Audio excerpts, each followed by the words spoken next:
Well, greetings, Cap fans. Welcome to episode 206 of the Captain America Comic Book Fans podcast. It's a really special episode and one of my favorites we do twice a year, and I can't wait to get started. Bob, on the other hand, he's dreading today, hoping that maybe something. He's kind of like that Charlie Brown running up to the Lucy holding the football. He's like, today I'm going to kick the football, which is kind of a fantasy reference. But anyway, uh, welcome to episode 206. I'm your host, Rick Verbanis. I did have this co-host I mentioned. His name is Bob Lucius. Oh, Bob. Sure. There's many times you wanted me to hear your secrets. Don't be afraid to say the words that'll move me. Anytime you want to tell them to me. It's just a fantasy. Whoa, whoa. It's not the real thing. Whoa, whoa. Rick, I know I've heard the song, but Yeah. for some reason, the way you sing it completely erases any memory I've had of who it actually is. Help me out here. Oh, it would be Billy Joel. Billy Joel. I should have known. 1980, sometimes a fantasy. Okay. All Yeah, it was right. off an amazing album, which was called Glass Houses, Mhm. and it had some huge hits on it, like "It's Still Rock and Roll to Me." Good one. Um, gosh, uh, "Don't Ask Me Why." Mhm. Mhm. And a couple others. This was like the last single that was released on it. But anyway, Bob, why am I greeting you with a sometimes a fantasy? Well, Rick, I would have to guess it's because tonight is our third fantasy cap league. Do we call it a league? I guess we can call it. We've got so many participants now. It's almost like we have a league. It's true. It's Yeah. true. Yeah. But if you look at the logo, Yeah. and by the way, thank you again, Wes, for coming up with this killer logo. It is the Captain America comic book fantasy draft. Oh yeah. Oh yeah. That's the stuff right there. Yeah, yeah, yeah, That's the yeah, yeah, stuff. yeah. All right, Nice. all right. Love it. Yeah. So, Bob, you've been preparing for this? Oh, you know I have, Rick. I have been up late at night, drinking the coffee, doing the Adderall, anything it took to prep for this. You know me, always prepared. That's my motto. Yeah, that's true. You really are. Did you like my taunting photos that I sent to you of me on the beach preparing? I did. I mean, I was like, oh, he is in for it because I am going to score some baskets. Yeah, I'm going to be using sports metaphors. He doesn't know what's going to hit him here There you tonight. go with your jazz hands again. You are mixing metaphors, Bob. Absolutely. Yeah, All right. Well, how's the week been going for you? going all right, going all right. So, but things could change. I don't want to be Pollyanna about this. So, but I'm looking forward a nice glide path to another weekend. And how about yourself? Well, we are recording this a couple days after, well, actually a day after Labor Day, Mm-hmm. and which Labor Day weekend is like the number one weekend for fantasy football drafts. Oh yeah, It's the busiest week. Oh, don't say it like you yeah. know. Oh yeah. No, I know. I was all into that. Drafting here, drafting there, all weekend long. Yeah, into it. I have a lot of friends who are actually in multiple leagues. They do like five, six, seven drafts, and Yeah, I'm like, how do you prepare for all that, number yeah. one? And then each week you have to set your lineup. And so here's the thing with me. I'm in one league. There was a couple times where I've been in two, didn't like it. You know why? Mhm. Because you pick a player on your team in this Yeah, league, and then you're rooting for that player. yeah. But in your other league, your opponent has that player. Oh yeah, And it's like, who would I do? So I was like, yeah, I don't, yeah. I only do one, and I'm the commissioner. And Mhm. I was actually wearing this shirt, in my Yeah. league. And I hosted our fantasy football draft on Sunday. Yeah. Wow. That's You could care less. No, it's wonderful. It's male bonding. And are there any women in your Yes, fantasy yes, league? Bob, there Yeah, are. Yeah, are way to there? be sexist. Yeah, well, I didn't Yeah. know. I mean, I didn't. Who knew? Who knew? I don't know. Yeah, it's exciting stuff. I'm just thrilled for you. So Okay. I it is it is a big passion of mine. I know. I have an app on my phone, and I spent my vacation half the time I was doing mock drafts. Well, actually, I was all right. I probably did mock drafts for my fantasy team Yeah, you know, a lot, like yeah, too much. And then I also prepared for this one too. yeah. Got to What tell else? you. Did you do anything else on your vacay? Oh, well, you see, I was sitting on the beach at the time. I mean, we did other Yeah, things too. yeah, Yeah, of yeah. course. Yeah. I know you like to. You're like a beach sitter guy. I know that's something you value. That time on the beach. You do it There's every something year. about being on the Yeah, coast, on the edge of the continent, yeah. and just looking at the ocean. Hmm. I got salt water in my veins, Bob. Yeah. Yep. Yep. Someday you'll be probably living on a beach house someplace, Oh, I don't know boat. about You're a that. little, you got a I little Jimmy don't know about Buffett in that. you, man. Yeah, I do. Yep, I I know. do. You'll be living in Yeah. Margaritaville. You've seen the coconut bra and grass skirt I t-shirt. have. I You've have. seen the you've seen Who the can unsee pictures. it? Yeah. All right. Oh, you know what, Bob? I am so excited for this. We're going to be we have two guests on the show today. If you checked out 206 promo we did where we pulled draft order, you already heard me talk about we've got Tom Boyd and Matthew Super Glover on the show. And I can't wait to bring them on. Should we let them out of the green room? Absolutely. All right.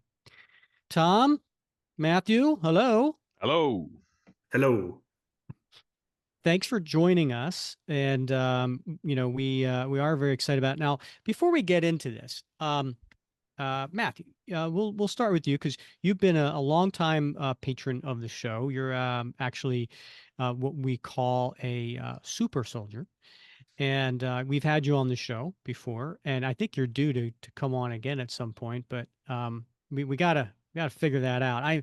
And by the way, to everybody out there who I owe a coin to, I promise you, I'm going to get them in the mail sometime soon. I just I'm backed up, but promise I'll do that. But anyway, Matthew, yeah, I think you've been a patron of the show since I want to say December of 22. That sounds about right. Yeah. Okay. All right. And so for our listeners, tell us a little bit, like, first of all, tell us where do you live? And then tell us a little bit how you got into CAP. Yeah. So I live in Pocatello, Idaho. So kind of the southeastern part of the state, just above Utah.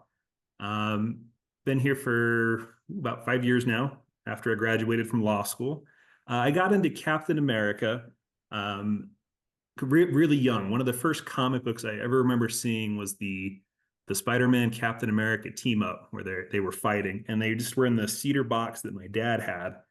And I was a little guy, and I just really did remember those as distinct colors. And he was in the red, white, and blue, and he was fighting Spider-Man, and it was confusing because I didn't know what was going on in the story. But that was the first time I saw Cap, and there was my dad had always been kind of a Captain America fan, and then as I grew up, in a post 9/11 world, patriotism was something that I was exploring, and I always loved Steve Rogers and what he represented.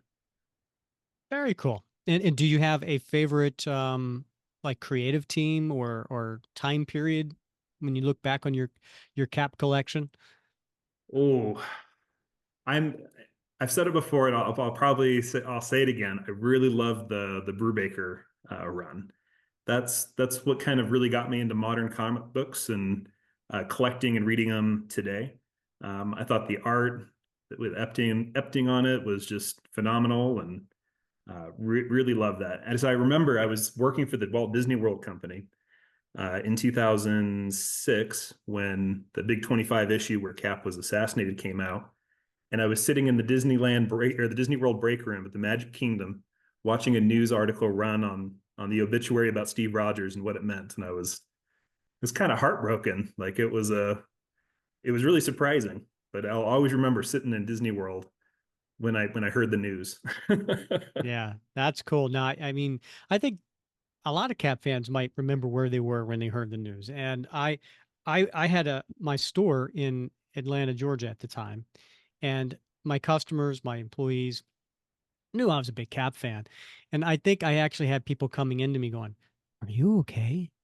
You know, like, and I just was like, "He'll be back.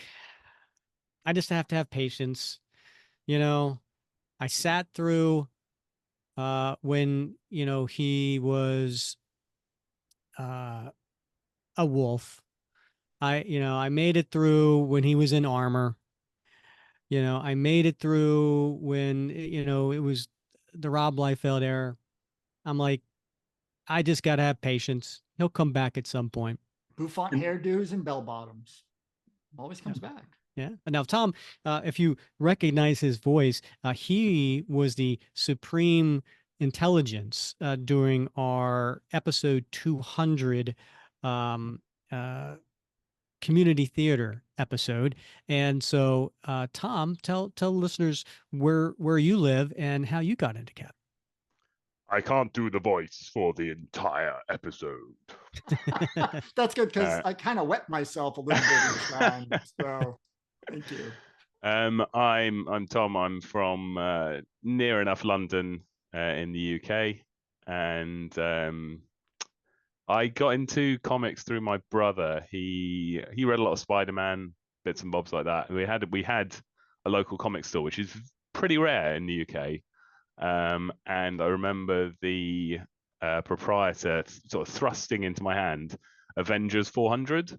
He was like, "Oh, this is a big issue," and it's a big. I've got it up on my wall, and it's a fat issue. It's got a like list of all the Avengers and all the comics that they appeared in at the end. It was absolutely. I read it to death. But there's a very defining image at the end where all the Avengers have come together, and you've got like Thor, Iron Man, really epically powered beings, and Cap is an integral part of it, even though he's not up to that sort of power level. And his speech, his encouragement, and everything is such an integral part of them, and that then led me to through the Onslaught saga, and I picked up Liefeld's run. That was like the first Cap comics I read, which was tough going, but I persevered. And Heroes Reborn dropped out a bit, came back for Civil War. I was in a churchyard in central London reading my comics after going to Forbidden Planet, and that's when I learned of his death, and then went out and came back in a couple of years ago when I was finding myself with a lot of time at work, and I was sort of browsing Marvel fandom and reading, updating myself on Cap, and then thought, oh, I've got disposable income. I can start buying loads of Captain America comics. Nice. And Grunwald's the Volume 1371. There was just a tiny paragraph in the fandom thing about that issue. And he goes on a date with Diamondback, and it just sounded so weird and strange, and it was a phenomenal issue. And I just started collecting all that run, and haven't looked back since. Do you have a favorite run or a favorite creative team? The Volume 4, I think, is my defining like what Cap is. The first 6-issue arc, Reba and Cassaday. I think Cassaday's art difficult to beat. It's true. And it's a very serious like post 9/11 run, and I love it. I can reread it anytime. Very nice. Yeah, it's a great run, absolutely. Especially, and I agree with you on Cassidy. I do have a piece that he's holding an American flag. It's just I'm looking at it right now. I have it framed up, but yeah, just love his artwork, especially if you are a fan of the chainmail. Yeah. He put the detail into the chainmail. Yeah. All right. Well, listen, I am really curious to see what everybody's story is going to end up being, but I want to see how we get there. So let me explain to our listeners. Now, if you didn't listen to episode 185, which was the last time we did a draft with 4 people, let me kind of take you through the idea and then the rules. So the 4 of us Cap fans are going to be drafting Cap related characters over the course of 8 rounds. And ultimately, we're going to use these 8 characters to form a story we're going to pitch. And then you, the listeners, will then get to vote on which story you would like to read the most. And so we all start with Steve Rogers on our team. And then we have 8 supporting characters. And the rules are the 8 draft picks must be from a Captain America title. So that could be regular series, miniseries, special, one shot, something like that. And include 1 villain, 1 former or current love interest, 1 former foe turned ally. So, that could be like Black Widow or Hawkeye or something like that. And 1 civilian. And Bob, what's a civilian again? Got me, Rick. I'm one now, although I was former military. So a civilian is somebody who doesn't currently fight crime or battle in any way. Okay. So we Not have to even have not as an employee. What if you were like an admin assistant at the police station? You're fighting crime. Mm, Indirectly. all right. You know what? You're right. Bob, if there is an admin at a police station has been in a Captain America title that you want to use in this draft, go for it. All right, gentlemen, you see this? I just want to let you know this is psychological warfare. Yeah. So now we also have to, and this is just the other caveat, is Captain America's been in 9 different decades. We got to represent at least 5 of them in our 8 picks. So 40s, 50s, all the way up to the 2020s. Now, it's obviously very strategic, right? So we need to think this through and what we're going to do. We have a draft order, and we went ahead and pulled this. We had a little spinning wheel. I got the first pick, Matthew the second pick, Bob third pick, Tom fourth pick, but it then snakes back. So in the second round, then Tom goes first and I go last. So that way it kind of evens out on that. If listeners have a little bit of deja vu, it's because yes, in the 3 drafts we've done, I've somehow gotten the first pick each time. And it's an advantage and it's a disadvantage because I'm going to be sweating bullets for 6 picks until I get to pick again at pick 8 and hoping that you guys don't snipe me because I don't have a lot of backup characters here. So we'll see how this goes. All right. Any questions from anybody before we get started? I did not see the rule about them having to appear in a Captain America title. And I have 1 pick that is from outside the world of Captain America. It never appeared in a Captain America. And I'm looking now. Oh yes, I found one. It's fine. Okay. All right. I saw you sweat a little bit. Like I saw the eyebrow go up when I mentioned the rule, and I was like, "Oh, yeah, it's all good. All right." There is a website that I use quite often for this podcast. The complete Marvel reading order, CMRO. Mm-hmm. And if you want to, Google that, man, I mean, it has main characters, minor characters, obscure characters, and it'll tell you every issue that they appear in, and along with that, the dates and things like that. So I use that all the time. All right, we do need someone who's going to be the timekeeper. We have 1 minute between picks.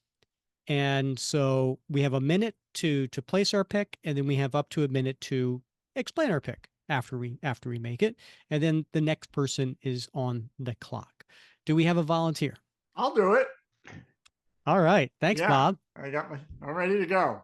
I mean, there's only one person that's ever needed the timer. Good point. I don't know what you're talking about. All right. And I also have a handy dandy chart that if people are watching this, I will occasionally put up so we can keep track of everybody's picks. All right. That's another element of psychological warfare, running the timer, because then you get to go 11, 10, 9, 8. Yes, please do give a 10-second warning, but not a 10, 9, 8 warning, if you don't mind. I'll try. All right. Listen, I'm going first. You don't need to put me on the clock. The guys had already kind of made this mentioned in the little chat the four of us had prior leading up to this. And I already got mocked for it. Like, oh, Rick's going first. I wonder if this is going to be the third year in a row that he's getting Bucky Barnes. Yes, it is.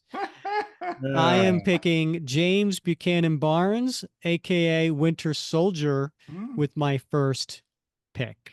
I'm hoping I'm going to be able to do a story that I really wanted to do in this particular story of mine, and he has a major role.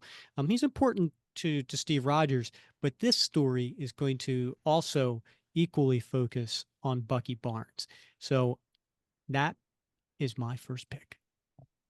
All right. And I represent, by the way, I'm representing the 40s with this pick.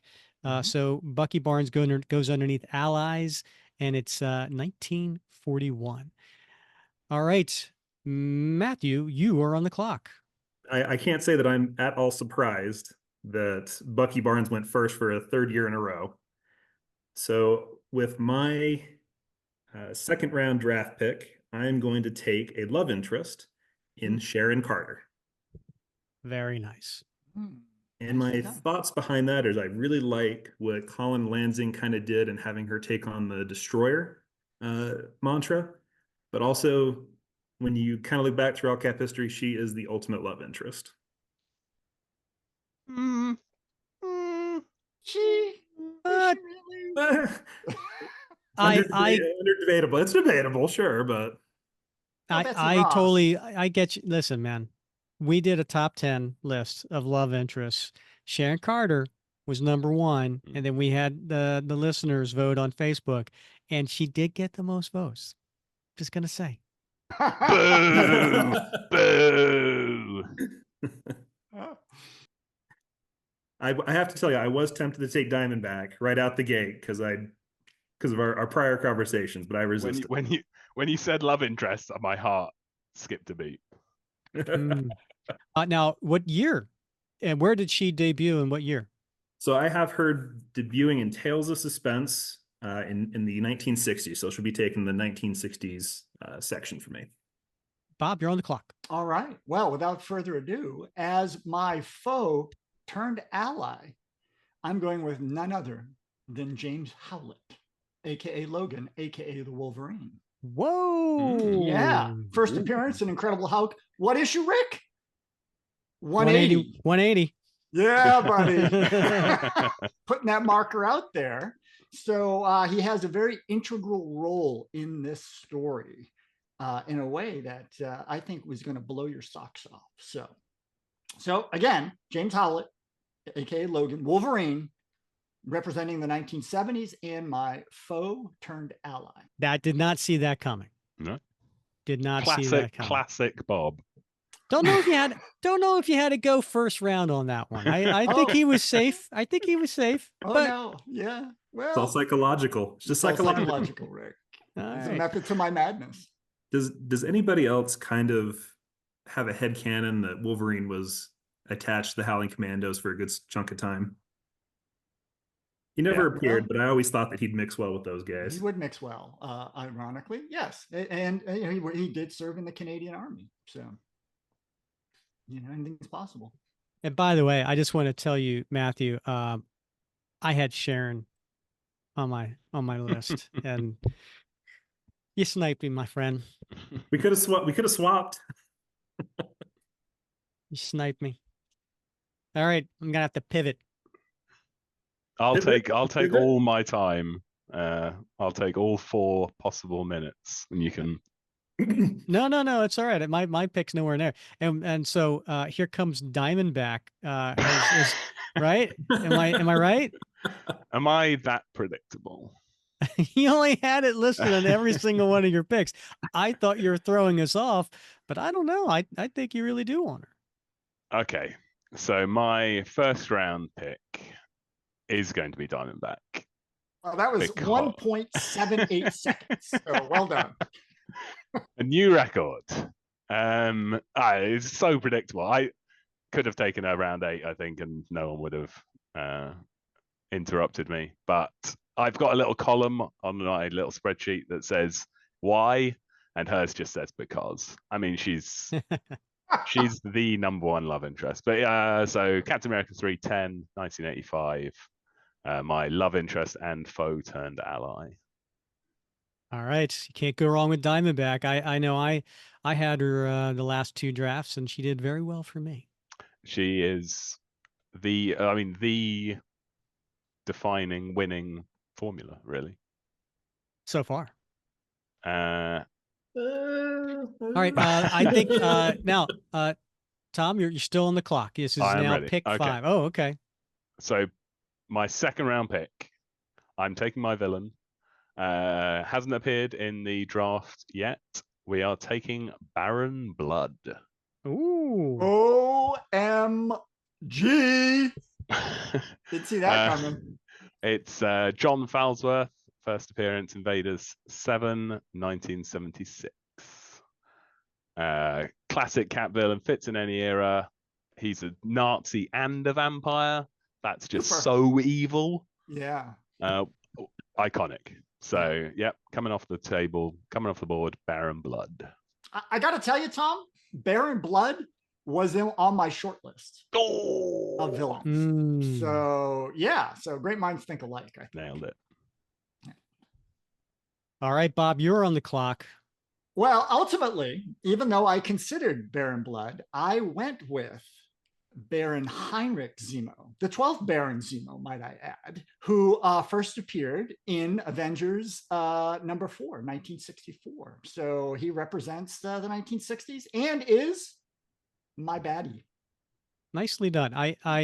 He's a good one. I like Helmet Zemo better, but let's hear your story. I can't wait to hear your story now. I'm already sensing this is a period piece with Wolverine and Heinrich Zemo. We're going back to a certain age is what I'm sensing here. You got an inkling? I do. All right. I do. You know me well. Matthew, you are on the clock. Okay, so I'm going to be drafting my ally for this, and I'm going for a very recent miniseries, The United States of Captain America. So I'm going to be drafting Aaron Fisher, the Captain America of the Unhoused. Nice. I'm picking him because it's going to be kind of what kicks off my story, and I think he was an interesting character, and he's gotten a little bit more development as if you read the Infinity stuff, but interesting character. Kind of like what I've got in store. I think he'll be fun, and he's going to be kind of the one that kicks it off. Now, was Love that it. 2020 or was that the year? When It was he'll be representing my 2020s. Okay.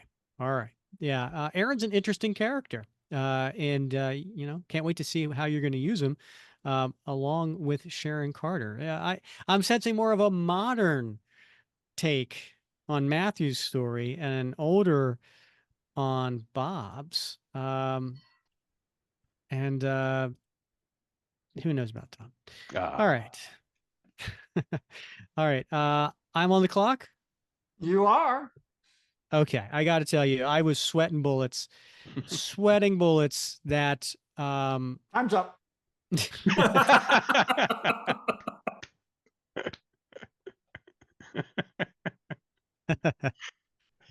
yes. I was sweating bullets that this pick and my next pick, which are back to back, that one or two of these characters weren't going to be around. And ooh, big sigh of relief, because this happened to me last draft. This character was taken from me, and I really wanted this story with Bucky Barnes and Jack Monroe. And so now I'm finally going to be able to tell my story of this. So Jack Monroe, aka Bucky of the 1950s, is my pick. Now, the nice thing about this is that Jack Monroe is representing a foe turned ally, and My also fantasy draft bingo card is going really well right now.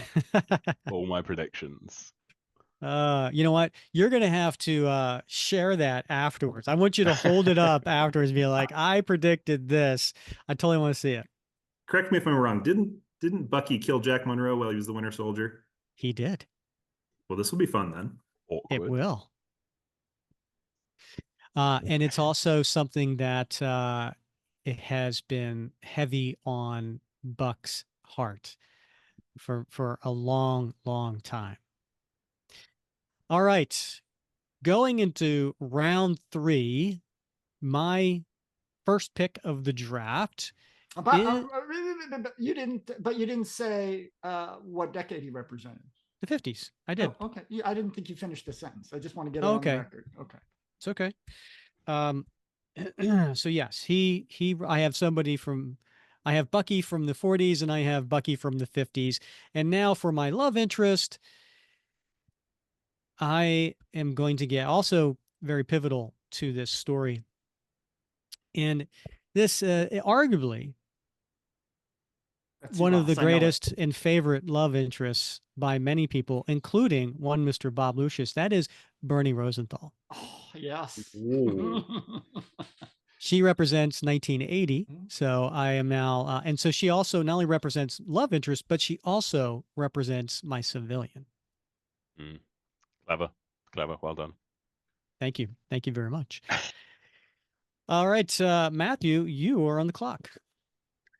Okay, so I'm going to dip my toes into the villain pool here and take maybe a little bit more obscure, but definitely well known, with Taskmaster, first appearing in Avengers 195, and will be representing the 80s.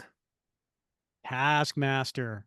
He is a really cool character. I think when he debuted with that costume on the cover of Avengers, right? Mm-hmm. And with that mask, but he had a shield, he had a sword, he had a cape, and he had a utility belt, and he was just badass. And one of the things I love about him is the photographic reflexes, which has got to be such a pain for anybody that ever fights him, or if he does his homework, he's a pain in the butt to deal with.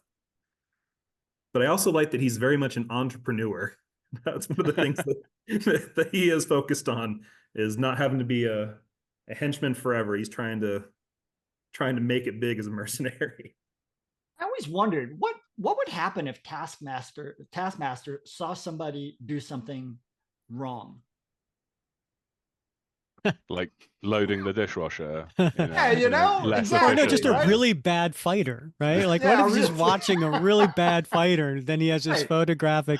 He's stuck. Just file that under that what not to do. Bob, you're on the clock. All right. Well, I don't expect that anyone saw this coming. Wolverine.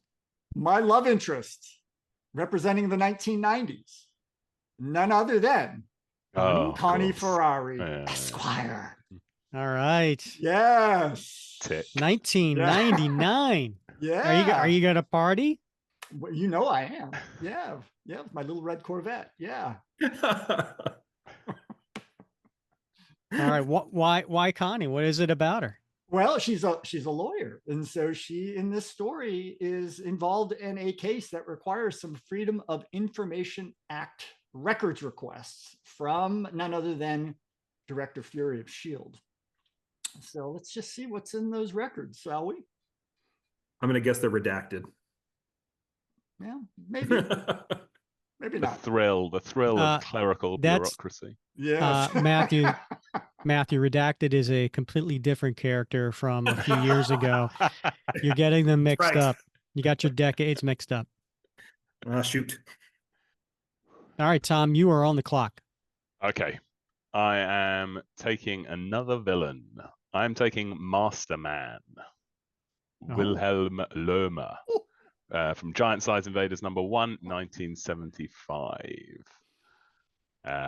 He's Beautiful. to me, he's sort of the like the mirror to Cap. He's someone who thinks he's far more than he is, whereas Cap is someone who thinks he can always do better.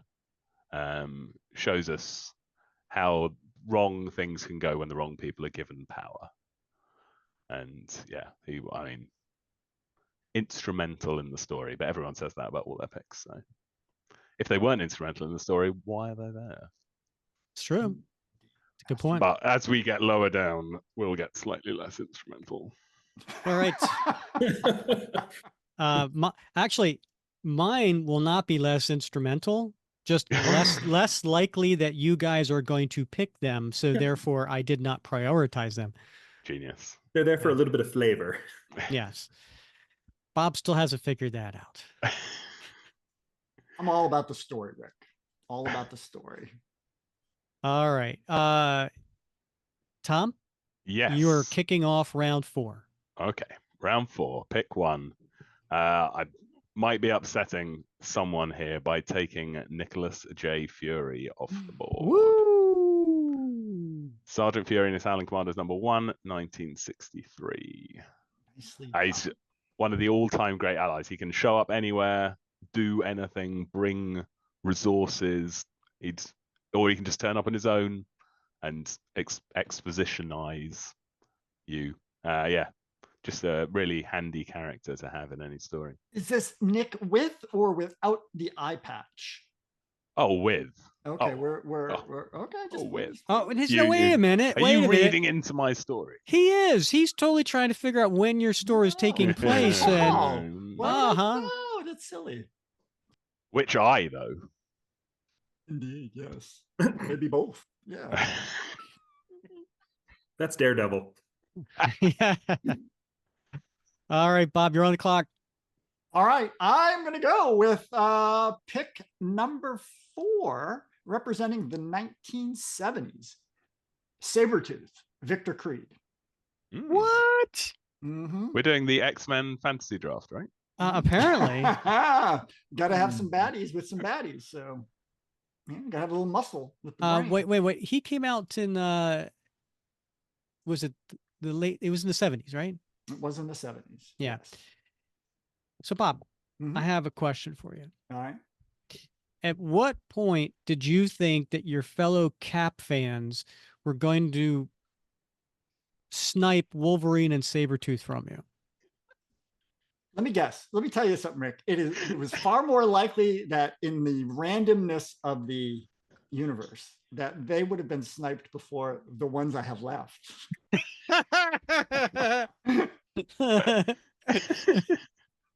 Oh dear. And I help me again. What Captain America title did Sabretooth appear in? Problem. I don't know if I looked that up, Rick. Oh, well, maybe you ought to think about that. Yeah, I could. I got to do a quick look. See, hold on a second. I mean, Wolverine. I mean, you know, yeah, we could name him. yeah, he's not really integral to the story, so I mean, I could just get rid of him. Yeah. Well, I may have to go back to the original choice then. Uncanny Avengers? No, Captain America is not in the title. Right, in the title. Guys, come on. Captain America and the Mighty Avengers. These are Volume Cap-related 1, characters. Well, You don't even have to be a Cap-related character to be in a Captain America book. I mean, I'll tell you what. All right, I can play this. No worries. I'm going to go with Gail Runsiter. Okay. As my civilian. January She's not. 1982. She's not a civilian. Oh, she's you're right. She's You're in right. Shield. But she's a civilian. No, she's not. She's in Shield. I thought we agreed the admin assistant. We did not agree. All right. Well, she's not my civilian, This- but I'm still civilian. using her. You I need have another Connie civilian. Ferrari here to sort this out. Gail Runciter it is, 1982, representing the 80s. Now, you could have, I would have accepted Gail Runciter as a love interest. I considered that. It was on my yeah. list of love interests, actually. When was she was introduced in the 80s? 268, January 1982. Okay. All right. Gail Runciter. Okay, Matthew, you've had plenty of time. Do you need more? No, I think I know who I'm going to go with. Okay. So I am going to be drafting none other than the Black Widow as a foe turned ally. This is Natasha Romanoff. Yes. And I don't think that we've seen her drafted before, but she played a pretty big role in the Brubaker run. And she's also a love interest to Bucky Barnes, who was a Captain America. Yeah, but you know what? Too bad he's not in your Bucky Barnes in your story. No, did Natasha fight Cap in a Captain America book? Yeah, when she first appeared, she and Hawkeye were foes, and yeah, I know that, but they generally fought Iron Man and Spider-Man, and I think they appeared in the Avengers, but by then I don't know if they fought Cap in a Cap book. We have used Black Widow as an example of here's an example of a foe turned ally. I'm just saying, Rick. I'm just saying I'm just laying out the facts. We need the rule book. We need the codified rule book of the Captain America Fantasy Draft. Bob, are you going to make me write out rules for this next one? Because it would be advisable. Look, Rick, I'm just saying the way it is, right? Hey, respect the commish. All right. I didn't want to have to pull this out, but all right. Matthew, any other comments on Black Widow before we move on to my pick? Just that she appeared in Tales of Suspense in the 1960s. Very nice. Okay. I am on the clock for the last pick of round 4. Then we'll take a little halftime break, and I will show the screen so everybody can get caught up on where they are and where they still need to go. Bob. They can't see you, Bob, but he's intimidating me with his clock. This one is very, very pivotal to this story. However, I realized that no one probably is going to draft him, so I didn't wait. I waited till the 4th pick, and that is the Demolisher, aka Deathlock, aka Luther Manning. So Deathlock, if we all remember, in the 1983 was a foe turned ally, but I already have a foe turned ally, so I really don't need another one. But he's a pivotal character in my story, and I will tell you more once we get to the end. It's good to have depth at position. It's true. Yes, that's a good point. Yeah, you never know when someone can pull a hammy. All right, we were going to take a pause real quick. Oh, by the way, Deathlock represents the 70s. Okay, I'm still surprised that nobody's picked up Falcon yet.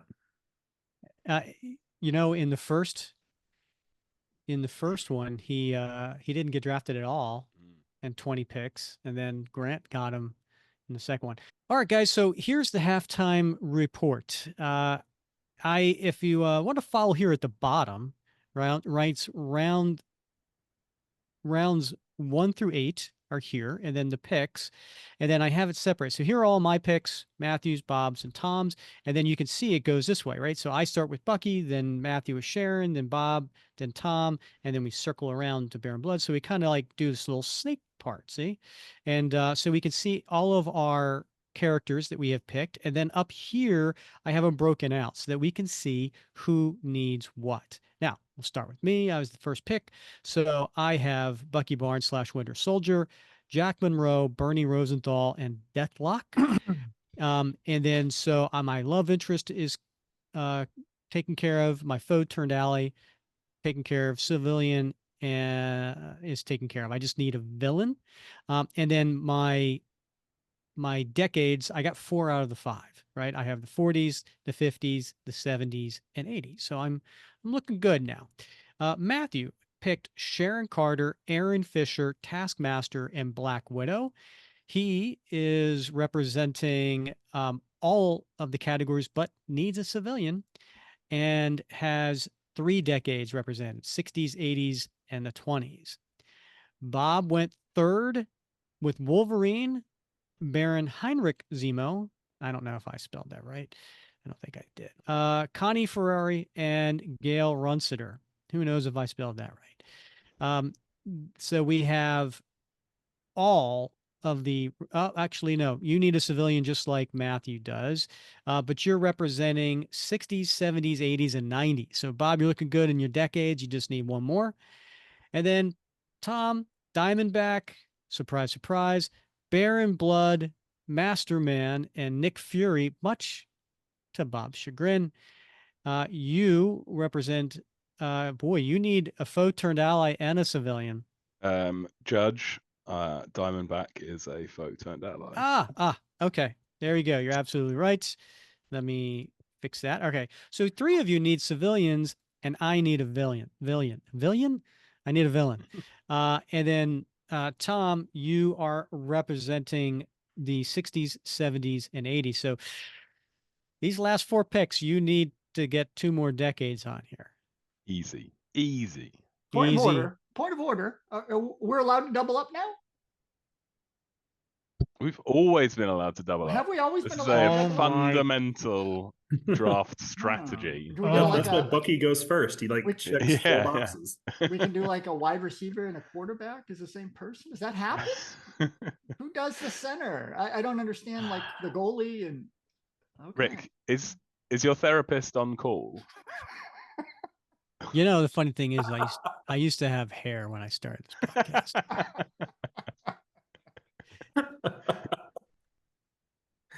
Yeah, Bob. Yes, we have done this before where somebody can represent 2 different things. Yeah. I never realized that. But we wouldn't let a foe turned ally be both a foe turned ally and ally, right? Well, ally is not required, right? Yeah. The top 4 are required: love interest, villain. I keep saying villain. And foe turned ally and civilian. So allies I just put here because we got to put these other characters somewhere. How we feeling about our draft so far? Everybody all went according to Tom's script. Well, I had a fumble, Rick. See what I did there? But it was inconsequential to the story, really. Yes, I will say, not having Sharon Carter is going to hurt my story, but I will make do. All right, I am now on the clock, and it is time for a villain. I am going to go with representing the 60s, which I have not done yet. I have done 40s, 50s, 70s, 80s. I am going to get my 5th decade with Machine Smith. Star Saxon. Yes, he was originally introduced in the pages of I think Daredevil, and then as a kind of a gangster, but then he actually became the cyborg that he is today. So my villain is Machine Smith, and he represents the 60s. Matthew, you are on the clock. Okay. So I don't know if there will be debate about this one, but I am selecting Daisy Johnson, better known as Quake. She first appeared in 2004 in Secret Wars, not the Secret Wars or the second Secret Wars, but the Secret War with Latveria. All right. You have to help me. Which Captain America title was Daisy Jones in? Daisy Johnson. Daisy Johnson. I know that she's been in a bunch with Cap, but I'm struggling now to think of a particular. No, she was in the. No, that was a Shield special. She's in a bunch of Bucky Barnes, the Winter Soldier issues. Oh, that's right. Yeah. Are we going to allow a Winter Soldier title to count as a Captain America title? That wasn't what we said. It was a Captain America title, regular series, miniseries, or special, or one shot. But he was a Captain America, and he is very closely tied to Captain America. I'm not seeing a Captain America title on the list. Oh, we have the Secret Avengers. She was on there for a while. Yeah, Avengers does not count. Hey, if you want to send me back to the drawing board, I can pivot. We took a pause there. We took a vote, and that we could not find Daisy in a Captain America title anywhere. So unfortunately, the group said, that's not going to fly, Matthew. So who do you got instead? Well, we're going to go for some 90s representation, and we are going to bring in Ricky Barnes. Hey, that'll work. And Ricky Barnes gets selected because I couldn't get Bucky Barnes, and I needed somebody from the 90s. Yeah, I got Ricky in my last draft because my story was based on partners. And so pulled that one out of the ether. And it's nice to see that, she's got some love there. So, all right.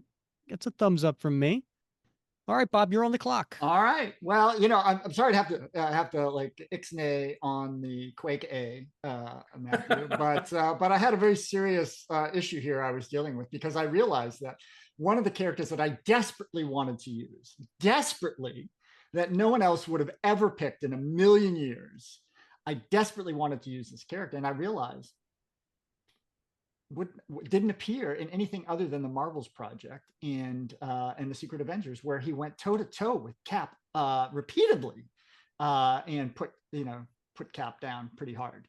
But it is what it is. So as I have to pivot, and of course I'm going to go with my ultra secret backup plan, Sergeant Mike Duffy, representing the 1940s. So, as your civilian? No, he is an enlisted soldier. So, yeah, that's all I'm going to say at this point. But he does play an important role in the story, and I think you're all going to be quite pleased. Oh, right. This is really bad. No, did you want Duffy, or are you also have a character that's not in a Captain America title? No, he was my next pick. Oh, oh no. Oh my gosh. What are the odds of that ever happening? I thought they were nil. Oh, okay. It's fine. It's fine. It's fine. It's fine. It's fine. Easy. Fine. All right, Tom. I'll give you Bob, how much time does Tom have left on the clock? Do you want to show him? No, he's fine. He's got plenty. Yeah. He's got another 20 seconds or so. No good, because I need time to recover from that. Okay. Right. So we are taking Union Jack. We're going to start revealing the angle that I probably predictably am taking. Joey Chapman. Third Union Jack. Captain America 253, 1980. Yeah, he's got an established relationship with Cap. He's fought Baron Blood before or during and yes, so taking Union Jack. All right. Now, before we put you on the clock for the next one, just as a reminder, you need a civilian and you need 2 more decades. You have 60s, 70s, and 80s. I know. Use some of that supreme intelligence, my friend. Oh, right. Okay. I'm gonna strike one of these off. We're going to take my civilian. We're going to take Ben Urich, Interesting. civilian Now, reporter. Ben's been in a Captain America title? Oh, crap. Oh, Did the same thing with that exact character. time. Ah, crap. Bend over. Worst rule ever. These are basic rules. This is the Captain America comic book fantasy draft where we pull characters from Captain America books. He has had I gotta say though, thousands of characters over the 90 years to pull from. we have done issues of Daredevil and She-Hulk. Yeah, The it's confusing podcast me. has. Do you know how many issues of Daredevil and Captain America I went through trying to figure out if Steve Rogers ever met Foggy Nelson? Oh, has he? No. Interesting. Curses. Oh man, we're running out of time. Okay. Yeah. 10 Okay. seconds. Fine. Okay, we'll move on. We'll take Spitfire. Nice. Jacqueline Falsworth, Hmm. Invader 7, 1976. An old ally of Steve's, enemy of the Baron. Yeah, that is. And Can now, I just point something out to you? oh crap! What now? You are really representing the 60s, 70s, and 80s. Shh. You have 2 picks left. Yeah, fine. They fine. better not be in the 60s, 70s, or 80s. I've got. Look, I now need to find another pick. Okay, it's Okay. fine. It's fine. Everything's fine. I'm now going to disappear and rewrite everything. All right. Bob, you're on the clock. I'm gonna pick my my civilian, Rick. A woman by the name of Sarah Rogers. Ooh, Yeah. Steve's mom. Steve's mom. Yeah. Yeah. So when was she introduced? Was Well, she introduced in the She was 40s? introduced in the 80s in Captain America 255. But Okay. but I think I have my decades filled. Indeed. Okay. So you do. You have 60s, 70s, 40s, 60s, 70s, 80s, and 90s. So you are the rest is just It's gravy. icing on the cake, Yeah, right? right. Right? Yeah. You got everybody covered, all your categories covered. You are good to go. Must be a nice feeling. It is. And I still have the bombshells to drop. So exciting stuff. I just want to point out that 3 out of the 4 of us have had a timeout. Let's see if that's actually a qualified character. It's all for the drama. Of course. You know, it's all generated. It's like reality shows. Mm-hmm. All right, Matthew, you are on the clock. Okay, so this one is going to be a deep cut, but I think it works. I'm drafting as my civilian, Jacob Erskine, representing the 2010s. He first appeared in Ed Brubaker's miniseries, Steve Rogers' Super Soldier. And he is the grandson of the Erskine that developed the Super Soldier formula. Oh, that's a great story. Oh, so he's your civilian. He is my civilian. And that was the 20 2010. All of my years and all of my categories. You did. Yes, you have the 60s, the 80s, the 90s, 2010, 2020. So yeah, you got your categories and your years all figured out. Nicely done. I'm also in the same boat because I have the 40s, 50s, 60s, 70s, and 80s. That's 5 decades right there. All my categories are taken care of. So I'm just getting characters that, again, pivotal, but I didn't think anybody's going to take them. So here we go. I am taking from the 70s. This character first appeared in Astonishing Tales 36 in May of 1976. He's from Earth 7484. You know him, you love him as Godwolf. I don't recall him. Again, I didn't think anybody was going to take him. That is a deep cut. Yeah. So I saved him towards the end here. Wow. Okay, fill us unenlightened people in. Who is Godwolf? Do you remember the classic Captain America story, Deathlock Lives. Mhm. Godwolf was the guy with the shirt off with the blonde hair and the beard that, pulled people from different time periods to battle. Do you remember him? Yeah. Had the Kind of a- loincloth. Come on. Kind of a Beyonder like fellow, huh? It's ringing a bell. No. He was just a regular human being. But he was battling Hellinger in the future, and he sent Deathlock back to 1983. He was a very, very important person in the freedom fighters. All right. I like it. I wouldn't have seen that coming. Nice job. Like You the got Spanish it. Inquisition. All right. Nobody expects the Spanish Inquisition. Thank you for the softball. Every Tie up to the time. comfy chair. Every time. All right. My next character is gonna be really, really, we're just talking about him. And this one falls underneath the villain. He was introduced in Astonishing Tales 33, which was in November of 1975. Harlan Riker, aka Hellinger. Hellinger is if you remember, the really big golden cyborg that had his brain showing. He was the one Godwolf was fighting in the future. He was the cyborg that wanted to basically get rid of humans and turn everybody into a cyborg. I Wow. see that I have Wow. dumbfounded everybody. You have.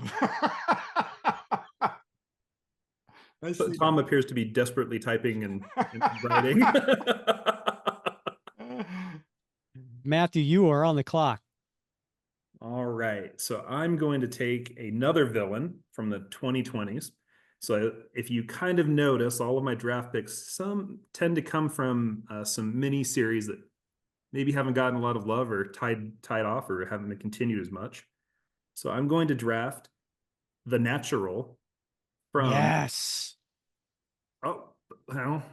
Oh, that's a tough one. But we drafted him before. Did we? Yeah, we did. I drafted him in the very, very first one. Because it's the Falcon and the Winter Soldier story that he makes an appearance in. Yeah. Did he show up again someplace? I don't think we've seen him since that miniseries. That's kind of why I picked it. I can see the confusion. Now I'm going to point out that all four of us have now done it. Oh, first of all, we didn't have I don't think we spelled it out. Just like we didn't spell out civilian in the first one, we didn't spell out Captain America title. Which books to use? Yes, which Yeah, we ended good. up doing in the second one. Nice. And nice. also when I Yeah. sent the rules out to everybody for this one. It's all fake news, Matthew. Fake news. Mm-hmm. I think there's a grandfather clause in here. I could be talked into that. Yeah, he's been used once. I think, yeah, he's permitted now. I think once the doors open. I think that the Natural will get a special clause given that he was in the original draft. So number 26, the Natural, aka Junior. Yeah, he was only in Falcon and Winter Soldier. That's the only time. That's the only time he appeared, other than my story. He appeared in. That's the precedent. He appeared in Captain America by Rick Vabanis. Yes. All right, JMS, if you're listening, a character you can use. Is he a villain? What is he? He will be a villain. Okay. Oh man, I love that character. I want redemption. All right, Bob, you're on the clock. All right. Well, if you hadn't seen it coming, I am picking, representing, it's a little ambiguous at this point, but it doesn't really matter because I've got my decades met. I'm picking none other than Joseph Rogers, Steve's father. Whoa. Ooh. You're pulling a Grant Ball there. right? Mhm, It's big. mhm, This is big. mhm. Yeah, it is. It's big. It's huge. I'm surprised that none of the other that in all the stories we've had about Captain America that nobody's really wanted to go back and do a Joseph Rogers story because it seems Really? like there's a lot of Yeah, you think? it was pitched last time, but hasn't Hmm. ever officially been done. Well, buckle up, Buttercup. Very. I can't wait to hear this one, Bob. All right, Tom. Okay. Now, Tom, Nick of time. you Nick of time. you need 2 decades Yeah. that are not 60s, 70s, 80s. Yeah. And you need a civilian. Yeah. Okay. So, quick question for the peanut gallery: where do we stand on retired superheroes? Are they civilians? According to Bob last time, they are, because they currently are not fighting crime. I think the linchpin is: do they or do they not possess superpowers? Well, so I would put to the group that I want to take Betsy Ross, the former Golden Girl. You mean like Emphasis Bob on the did former. last time? Bob did Betsy Ross as his civilian last time, didn't he? Yeah, And I sure if did. I mean, Wasn't I she listened to a that. librarian or something? She was a reporter Oh, reporter. with the Okay. Glenview News, Rick. I thought, Well, gosh, she's a along with- tourist an innocent tourist in my Way story. past during her retirement Way days. past. Way into her golden years. Golden Girl's golden years. Indeed. Yeah. Yeah. Then I say yeah. I Captain think America the grandfather Comics, clause #1. applies. Before Phew, she okay. ended up at the old folks' home, right? Yes. Yeah. Excellent. So yes, Elizabeth Ross, Captain America Comics #1, 1940. All right, Betsy Some Ross. people might say it was a desperation pick, but here we are, the Rick Vavanus special. Some Pulling one out people of the would bag. be right. They would. Whereas, it's my next pick, my final pick. Do you want us to put you on the clock? Do you need time? Please do, because All right. this came as a bit of a relief when I had to urgently look up if he'd ever appeared with in a Captain America series. It's Pete Wisdom, Oh, interesting. the British MI13 agent. Where did he? What Captain America did he? He was in Steve Rogers' Super Soldier #1. That works. I have His it right here in front of me. Oh, excellent. His first appearance was Excalibur 86 in 1994. Look at that. You pulled that out of your butt very well, Tom. It was the 40s. That was tough. I was going through every issue of Captain America comics looking for civilians if you didn't take Betsy Ross, and I found a soldier called Joe Dawson who would just slot in to a necessary point. But all right. Here we are. I had my civilian back pocket total shot in the dark is Pam from the most recent run. That's one of the ham radio operators. It's that Mike Duffy pick that really put the cat amongst the pigeons for me. Last name just Pam. Got it. Right. Bob sniped you with the Duffy, and that really set you behind. Unbelievable. And you know what? I think that was because he couldn't do Sabretooth. Right? Yeah, right. That was was that it? Yeah. Yeah. No, that wasn't it, was it? No, there was a second. Oh, you did character. Gail Runsiter because you couldn't do Sabretooth. Yeah, there was a second character I desperately wanted to use, but alas, could not do that. Well, Bob, who's your final pick? Well, I'm glad you asked, Rick. It is none other than a man by the name of George Barnes. You might not know him, may not be familiar, but he was mentioned, and there was, I think, a single picture that appeared of him, Captain America #14, Volume 5, came out in 2006. Also mentioned and briefly appears, I believe, in Captain America and Bucky 620. So George Barnes is the father of Bucky Barnes, James Buchanan Barnes, who, as you know, died in an accident at was it Fort Lehigh? In any case, he is the final piece of my story. Is he? He's a civilian, right? No, he's not a civilian. No, what is he? He's in the story. Well, I mean, where would he fall under? Is he an ally? No, I've already done all mine, haven't I? I know, but I got to put him somewhere. Oh well, he's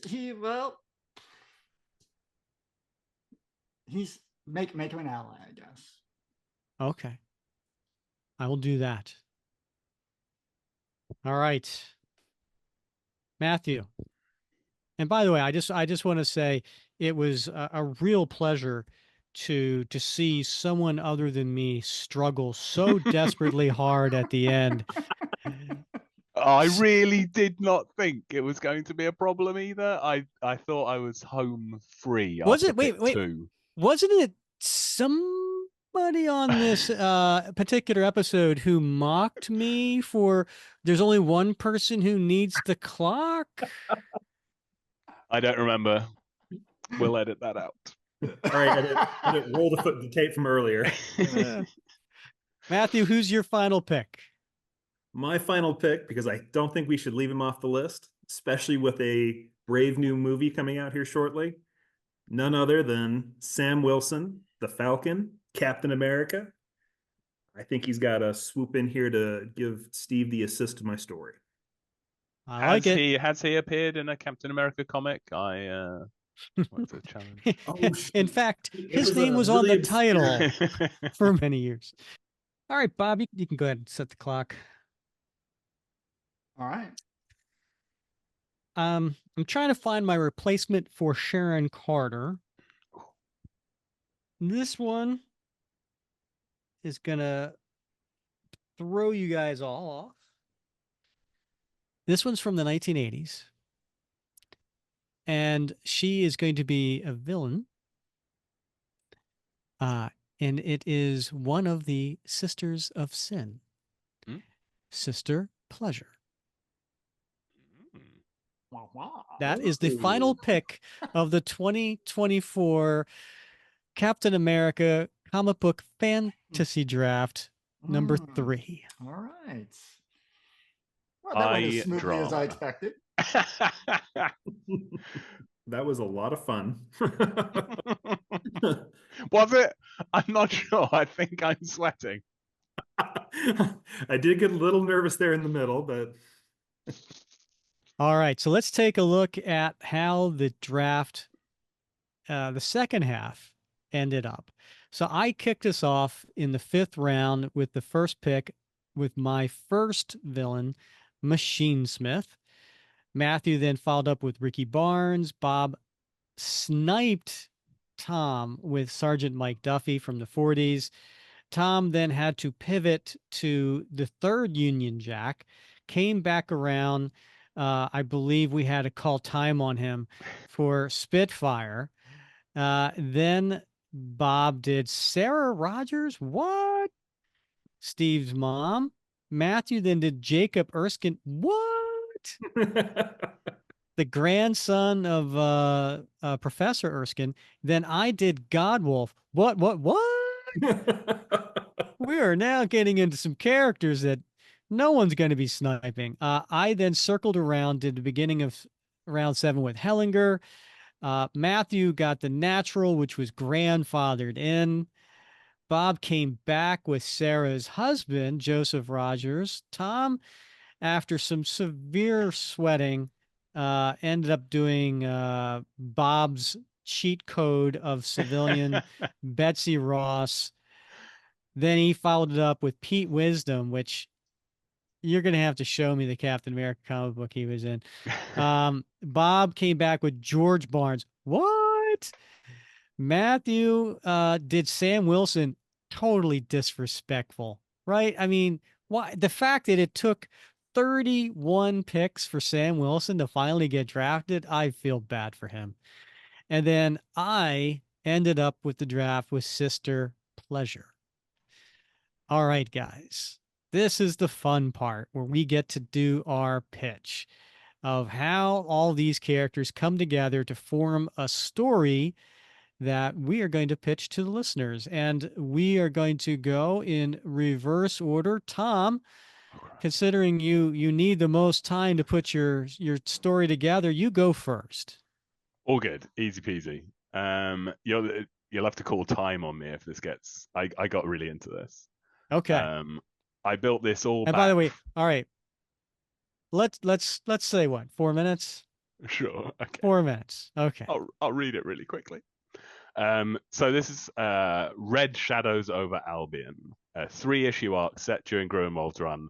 Around issue 424, Steve has begun to feel the onset of the super soldier serum fade. He hasn't told anyone. He isn't sure what's happening and how temporary it is. Diamondback has the serum, and she has just told Cap about her killing Snapdragon.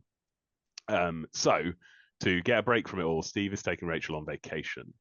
Inwardly, he's hoping it will shake off all the problems that started to evolve. Rachel doesn't know where they're going. It's a surprise. This is sort of quite a light-hearted little run. I'm not going heavy on any like fatherly themes or anything. She's really excited. She's dressed to the nines for a beach vacation. They've agreed no superheroics, but behind Cap, we can see that he has checked this suspiciously round bag. What could it be? They land in England, and Rachel is annoyed that Steve has obviously brought his shield when they pick up the baggage. They're caught in like torrential rain, and she is looking really annoyed. And he sort of sheepishly uses the shield as an umbrella. Then we cut to a mystery location in the London Docklands. A shadowy figure receives a report from a bat-like minion.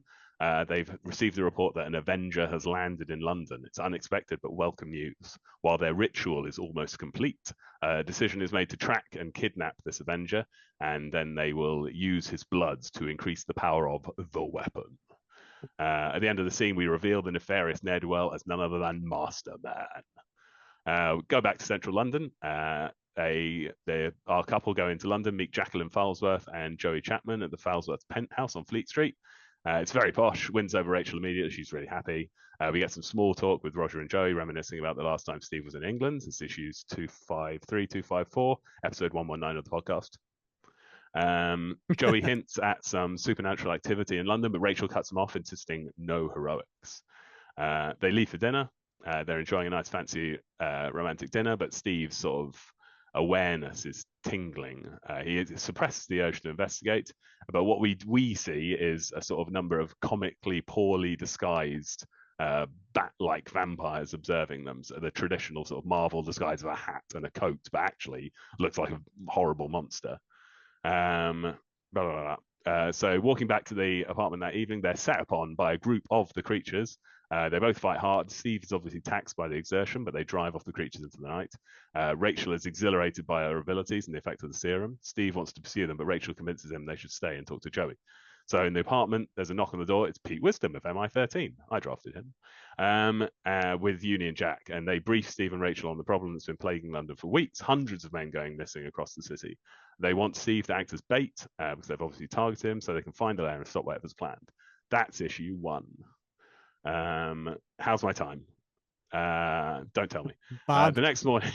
You have about 50 seconds. Oh, crap. The next morning, they start thinking in the sights. Steve talks about how it looked different during the war. Everywhere they go, there's an obvious bat creature in the background keeping an eye on them. They lead the creature to the agreed location, an alley near the Falsworth penthouse. Steve and Rachel put on a show of resistance. They're careful not to overexert themselves, but they allow themselves to be overwhelmed. Steve is taken. The creatures in the show no interest in taking Diamondback. She puts Wisdom's tracker on the vampire's van. They drive off. Union Jack drops down to help Rachel up. They go up to the penthouse to gear up. She takes the shield.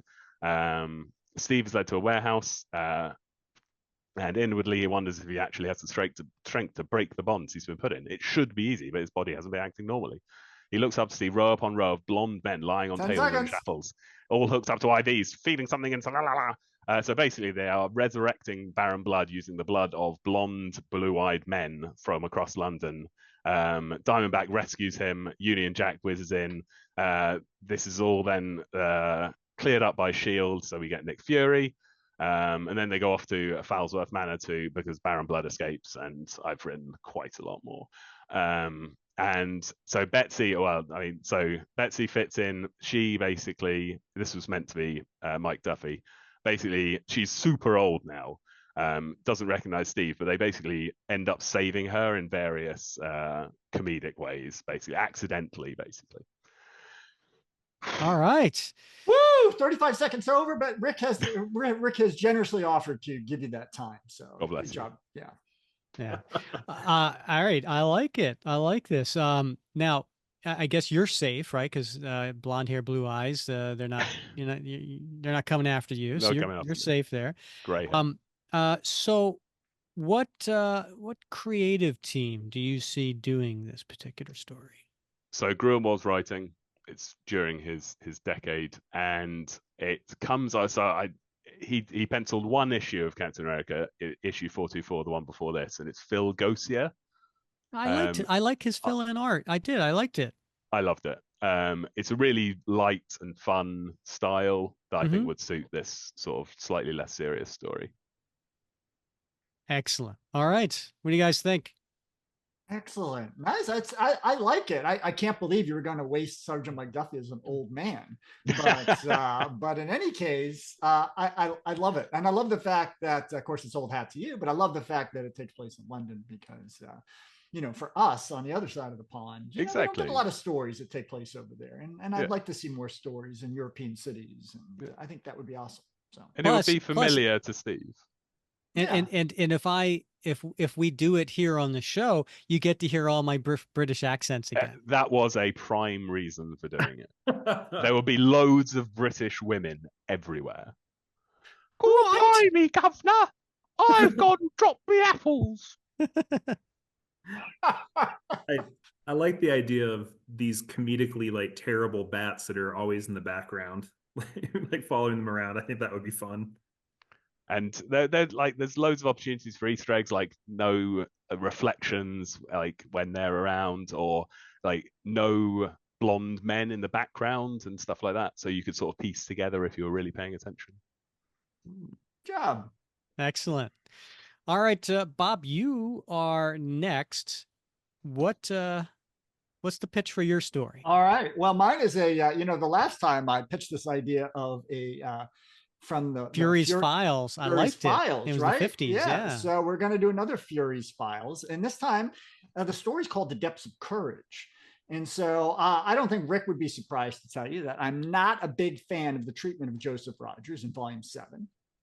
And so I'm going to remediate that with a story that talks about that young man's courage on the battlefields of World War I. So basically, the story begins when Steve is contacted by his old flame, Connie Ferrari, who contacts him out of the blue. And it seems like she is working on a case that involved getting some files from SHIELD headquarters.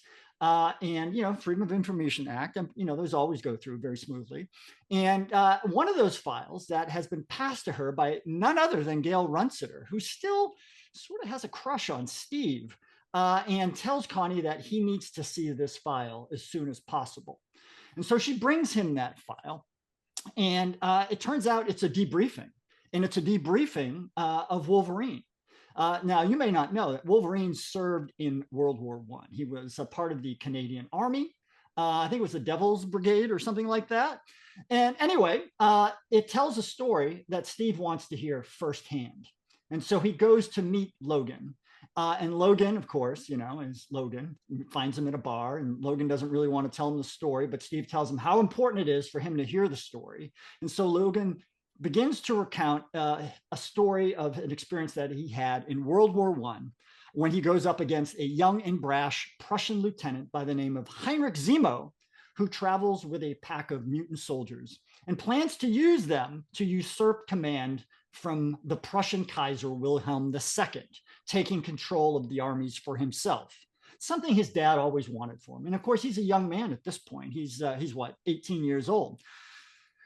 In particular, he seeks to capture what is known as the Spear of Longinus. It's an occult artifact. I'm sorry. What? It's the spirit of what? The Spear of Longinus. Okay, got it. Yeah. And it's being held at the Abbey of Notre Dame in a central northeastern French village by the name of Soissons. You may be familiar with Soissons, Rick. That's where Joseph Rogers served with the Blue Spaders. So he sets out to capture this artifact from Zemo, and he finds himself captured But there happens to be a battle going on at the time, and a squad of soldiers attached to the 26th Infantry Regiment, known as the Blue Spaders, who happen to be fighting in Soissons at the time, go to rescue him.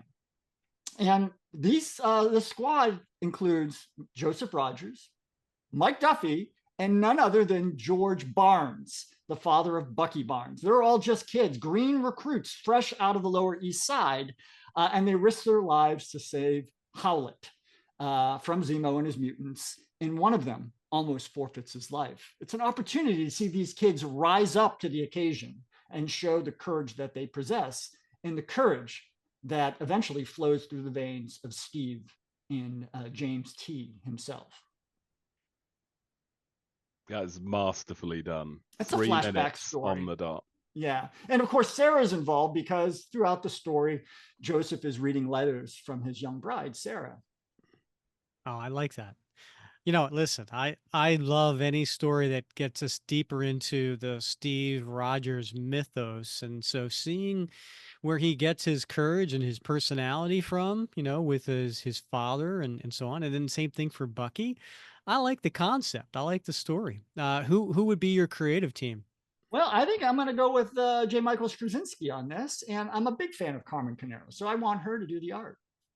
I like it. I do like those kind of those retroing stories where we tie certain things together, and the world outside your window, as Marvel likes to be called, is a pretty small universe. If all three of these characters that we've never really seen together or interact happen to be at the same place at the same time, it's a little coincidental, but I love that idea. I love the idea of Logan being a soldier out of time and just constantly being in every conflict that there is.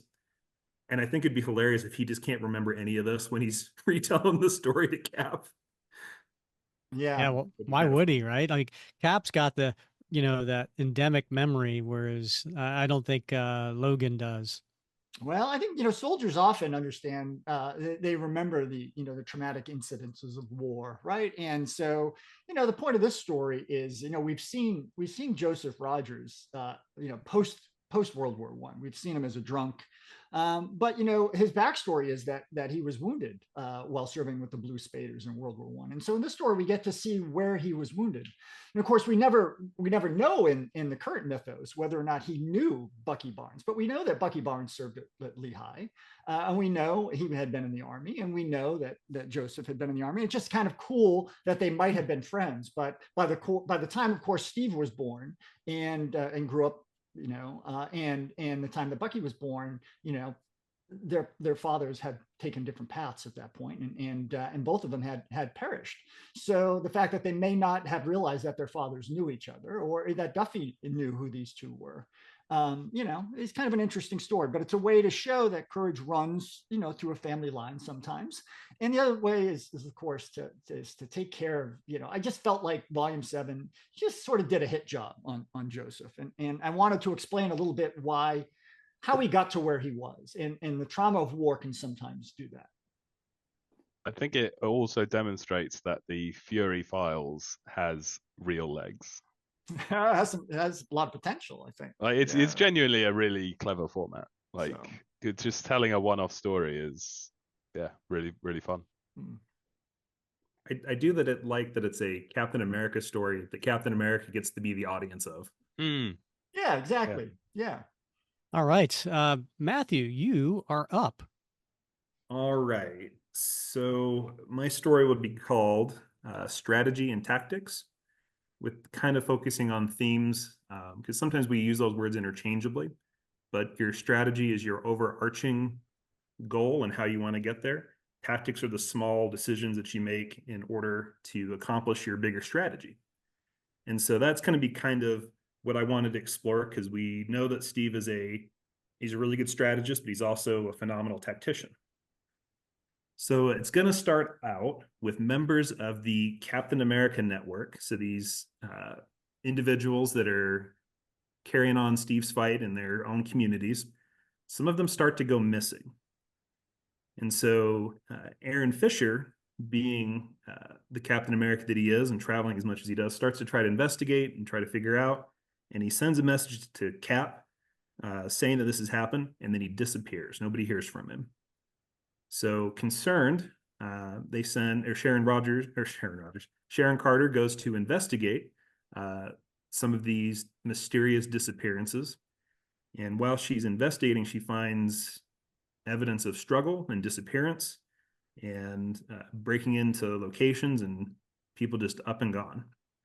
So in that process, she runs into Ricky Barnes, who is kind of in the same boat. She's had some friends that have disappeared. And so they continue to investigate. But during that process, she also disappears. So she leaves a clue before she's abducted that individuals from the network are being taken to this mysterious island. And so of course you have to do reconnaissance, gather information. So that's where Natasha and Sam are deployed, is to get some information, try to gather what's going on inside of this facility. Well, while Natasha's inside, she's not able to get into the secured parts of it because they have a very specific security system that measures how people walk, the gait, their weight, all these things that make it very difficult for somebody to infiltrate the center part of where all these people, the caps, are being held. So unfortunately, Steve has to go and make a deal with Taskmaster because he has the ability to mimic somebody's gait, somebody's walk, so he's going to be able to get inside then and let everybody else in. So everything seems to be going according to plan. Taskmaster gets everybody in, and it turns out that it's the Natural, Junior, and Jacob Erskine who are behind this. Jacob has figured out how to replicate the super soldier formula, but because that formula only enhances what's on the inside, he's picking very selected people that they think would work. But they're also trying to create a sleeper cell, sleeper agents that can gain trust in a community, and then when the time is right, trigger and take over and infiltrate the government or communities, or just cause general mayhem and problems. So as a part of this, everything seems like the plan's falling apart, with Taskmaster betraying our heroes as they get captured, only for this to actually be the entire plot all along. Steve knowing and having the insight that, of course, Taskmaster would sell them out to the highest bidder, and then the heroes prevailing and rescuing all of the caps from the prison. And so after that's all done, in our epilogue, we're going to see for the next go round that Aaron Fisher actually has been brainwashed and may be a sleeper agent. Dun, dun, dun. Dun, dun, dun. Nice. Nice. Love a cliffhanger. Love a cliffhanger. I do. That's my post-credit scene. I like when a story sets up another story. Yeah. So what Captain America creative team do you see doing this for you? I was playing with the idea. I would love for Chris Samney to draw. I really like his kind of playful style. I'd like to see what he did with these characters. And for a writer, I think, let's see, who would I like to have come back? I think Tom's available. Well, Mark Waid did a nice run with Chris Samney. If we could convince him that he wants to do the story, I'd love to have Mark Waid write it. He said he would never do Captain America again, but maybe he would do yours. You know what? I'll take a left pick. I'll say Scotty Young. I'm not familiar with his writing. Does he do a lot of writing? He does. He's mostly written a lot of independents, but he did the Strange Academy series. And he did I Hate Fairyland is some of his indie work. Did a lot of Groot and Rocket Raccoon and some Guardians work too. Cool. I love the Natural, and I'm always intrigued by Jacob Erskine. It would have been better if he had that LMD Cynthia Glass alongside him again. I liked her, but yeah, nicely done. I think those are two interesting characters. Well, and I think the Naturals, he's in that weird spot where he wants to be good, but he's just been manipulated by so many people that aren't. Mm-hmm. That finding him in this role again, I think, is pretty fun. I like it. I definitely would read that. All right, here comes mine. Here we go, folks. Buckle up. All right, I feel like I got to start with explaining Deathlock Lives, because some of you guys may not remember. But in Does this count for your 4 minutes? it can if you want. Oh, it's Um, going. All right. In the original classic 1983 story, Deathlock Lives, there's a desolate future where the cyborg Hellinger wants to destroy all humanity and creates a race of cyborgs that he will rule. And it seems the Brand Corporation back in 1983 created something called an nth projector, which can teleport beings to uninhabitable realities. And Operation Purge was to teleport all the superheroes to their deaths so they could take over America and ultimately the world. So Godwolf, who was a former Nth commando, he regretted his actions in 83 and he led this resistance to fight Hellinger. He sent Deathlock to the past to hide him from Hellinger, but the Brand Corporation brainwashed him. So Godwolf sent Deathlock's clone, Luther Manning, to 1983 to save Deathlock, which ran into Captain America. He followed Deathlock into the future where they defeated Hellinger. Then Cap came back in 1983 to destroy the Nth Projector power source at Brand Corporation, preventing the war to come. Or did they? So in my story, Cap and Bucky are confronted by Godwolf in modern time, and he tells them from Hellinger was never defeated in his future, and he reverted control of Deathlock. So knowing what happens in 1983 is pivotal. He sends Deathlock back in time, but has something planned to keep him in check. So Godwolf asks Cap to go back to 1983. Bucky convinces Cap he needs to come along as well. Once back in 1983, or whatever the year is based on Marvel's sliding timescale, a few things happen. So at this point, Steve and Bernie stop the car after seeing the clone Luther Manning. Our Cap convinces the past Steve, stay with Bernie. Don't miss the dinner where he meets Bernie's parents. He then goes on to confront Deathlock. And he makes sure that Winter Soldier's hiding in the woods because he knew if Cap from 83 saw Winter Soldier, there would be an issue. However, Winter Soldier ditches Cap for his own personal mission. He goes to rescue Jack Monroe from Sister Pleasure. So if you remember, Jack was kissed by Scarlet after rescuing Scarlet, and then he went unconscious and then was taken underneath the Sisters of Sin. So Bucky knows this, so he wants to go and rescue Jack from Sister Pleasure because killing Jack has weighed heavily on Bucky, and he's trying to redeem himself by helping Jack back in 1983. So meanwhile, Deathlock is being controlled in 1983 by none other than Machinesmith, who was promised power under Hellinger's reign. Long story short, Deathlock breaks free from Machinesmith's control, becomes his own man again, helping Cap defeat the Nth Command in 1983. So there's a lot that happens in this story. But eventually, Cap and Bucky reconnect. They return to the present day, having won the battle of the past to save the future. But as Cap enters his apartment, he is greeted by Bernie, his wife, and his 8-year-old son. Oh. And coming out of the kitchen is Uncle Jack Monroe, setting up the next story.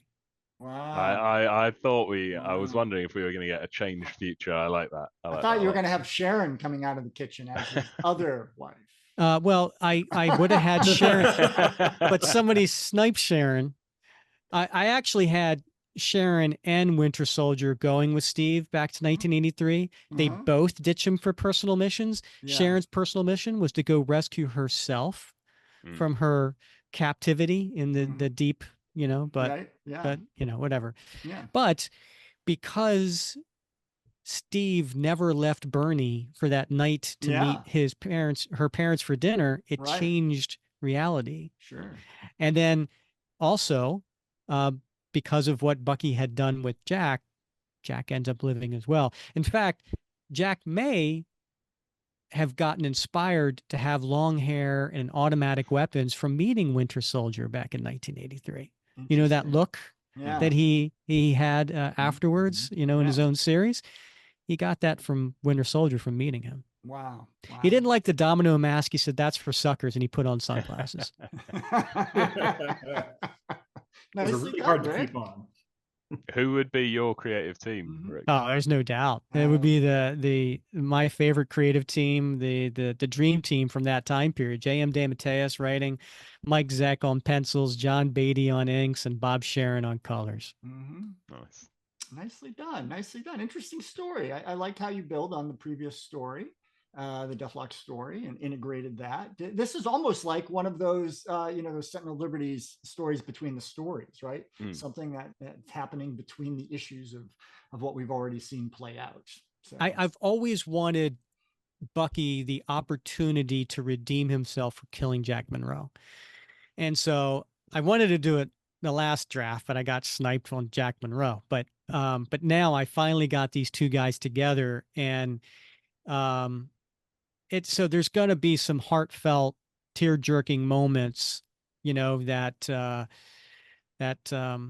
we finally see, and just when we think, you know, Buck has redeemed himself at the end of the story, they come back and Jack's alive.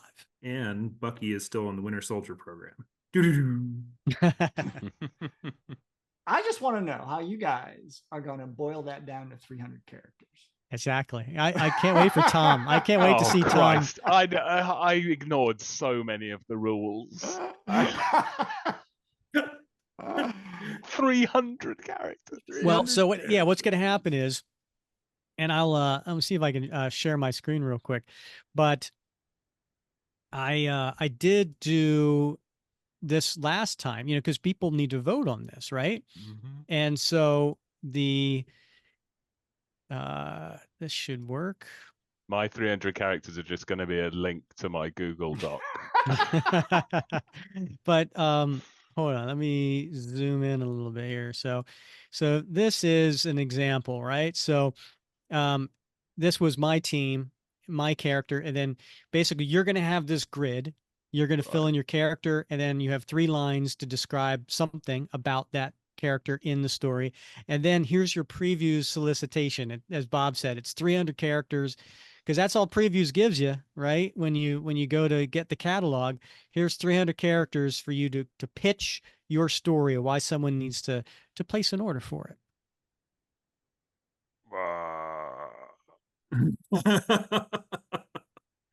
Don't Cool. worry. Don't Easy, worry, easy peasy. Tom. You have at least a day. It's called the English language for a reason. We wrote it. We can do anything with it. That's right.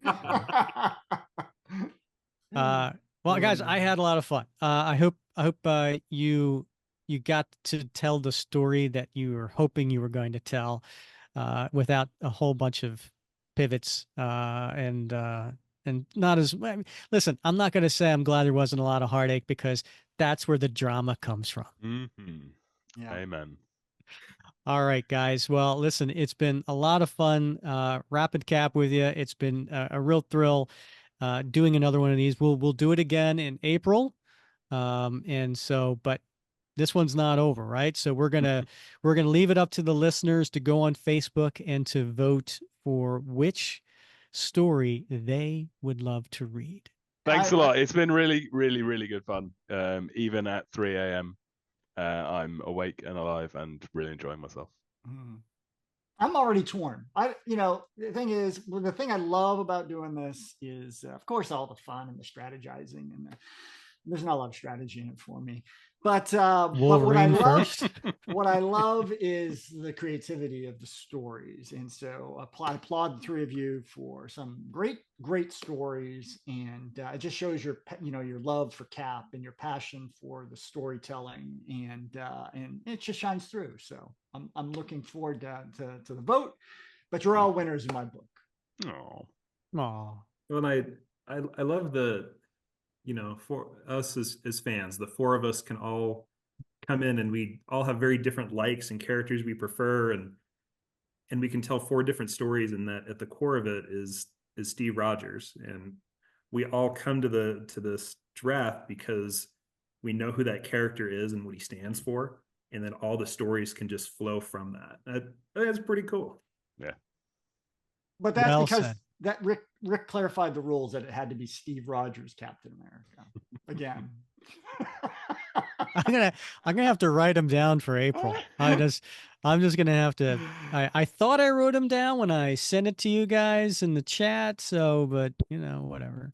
This is how the American legal system works. You just roll along and build up bureaucracy around it and all the rules as you go. You got to build precedent. All right, guys, and listeners, thank you very much for listening. Thank you for rating, reviewing, and subscribing wherever you listen. Please give us a thumbs up on YouTube, and we love your reviews. So whether that's on Apple with a 5-star, whether that's on Spotify, your comments on YouTube, your comments on Facebook, always greatly appreciated to hear what you're thinking. And as always, thank you for listening to another episode of the Captain America Comic Book Fans Podcast. Can't believe I got to hear that live. Can't believe I had to pick Mark Duffy again. Oh,